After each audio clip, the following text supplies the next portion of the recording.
इस वीडियो में बात करेंगे वोवल साउंड्स के बारे में। सबसे पहले तो पता होना चाहिए कि वोवल क्या होता है। A, E, I, O, U, ये जो लेटर्स हैं इनको जो है वोवल कहा जाता है। ये जो वोवल्स हैं जब इनको किसी वर्ड में इस्तेमाल किया जाता है तो ये किस तरह वाली आवाज़ देते हैं। ये दो तरह वाली आवाज़ पैदा करते हैं, एक होती है शॉर्ट वोवल साउंड और एक होती है लॉन्ग वोवल साउंड्स। सबसे पहले बात कर लेते हैं शॉर्ट वोवल साउंड्स के बारे में। There is a single vowel in a short word. अगर किसी एक छोटे से वर्ड में जो है एक सिंगल सिर्फ एक ही वोवल आ जाए तो वो होता है short vowel sound. Single vowel आ जाए तो फिर जो उसकी आवाज़ पैदा होती है वो लंबी नहीं होती बल्कि वो शॉर्ट जो है वो आवाज़ पैदा होती है, शॉर्ट साउंड होती है उसकी। जैसा कि बेड, इसको बैट नहीं पढ़ते, इसको पढ़ते हैं बेड। बिन, बीन नहीं पढ़ते, बिन नहीं। हट, फिट, सेट, इस तरह वाली ये सारी जो है ये शॉर्ट आवाज पैदा कर रही हैं। शॉर्ट वोवल साउंड के लिए फर्स्ट वन तो ये था कि सिंगल वोवल होना चाहिए था उस जो है वर्ड के अंदर। बेड में जो है ये ई आ गया, सिंगल वोवल है, एक ही वोवल आया इसके अंदर, तो ये जो है वो शॉर्ट वोवल साउंड पैदा करेगा। बिन, बिन में भी आई एक ही वोवल आया तो ये भी शॉर्ट वोवल साउंड पैदा करेगा।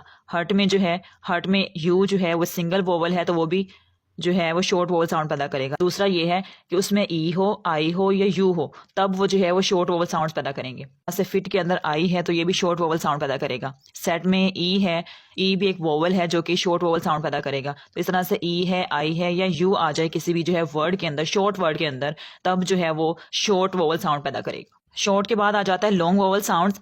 जब किसी भी शॉर्ट वर्ड के अंदर दो वोवल्स आ जाएं, आवाज जो पैदा होगी वो लंबी होगी, उसमें जो है उसको लंबा करके पढ़ना है। जैसा कि NEAT, इसमें दो वोवल्स आ गए ई और ए वाला, तो इसको लंबा करेंगे, नीट होगा, नेट नहीं होगा, नीट है ये, तो ये जो है लंबी आवाज पैदा हो रही है।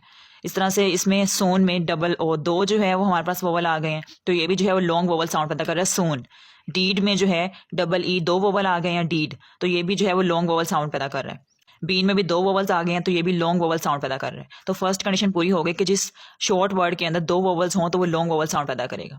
दूसरी कंडीशन ये है अगर सिंगल वोवल आ गया है किसी भी शॉर्ट वर्ड के अंदर तब भी जो है लॉन्ग वोवल साउंड पैदा हो रही है, लेकिन सिंगल वोवल वो कौन सा हो, ओ या ए जो है ये अगर किसी वर्ड में आ गए हैं तब भी जो है वो लॉन्ग वोवल साउंड प्रोड्यूस हो सकती है। जैसा कि वॉल, इसमें ए जो है वो एक दफा ही इस्तेमाल हुआ है लेकिन ये फिर भी जो है वो लॉन्ग वोवल साउंड पैदा कर रहा है। सॉल्ट, SALT, इसमें एक ही जो है वोवल आया, साल्ट पढ़ रहे हैं हम इसको।